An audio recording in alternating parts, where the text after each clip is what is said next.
Una hasira na visasi, na hii hasira na visasi ulionayo inatokana na mambo ambayo ulifanyiwa huko nyuma, aidha na wazazi ama na ndugu, awe shangazi, mjomba ama watu wengine ambao walikufanyia haya mambo. Yaani mpaka leo wewe bado hao watu una chuki nao kubwa, hutaki kuwaona, hutaki kuwasikia, una roho fulani ya visasi. Yaani hata maisha yako kwa sasa unajaribu kwa kiasi kikubwa sana kuona kwamba ufanyeje ili waone kwamba umefanikiwa.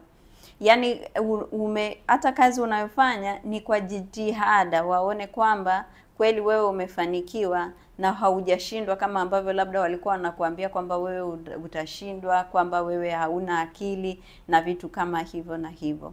Kwa hiyo angalia, kama wewe ni mtu mwenye hasira na chuki na una visasi na watu waliokutendea mambo hayo huko nyuma, pengine bado una childhood trauma ambayo inakusumbua.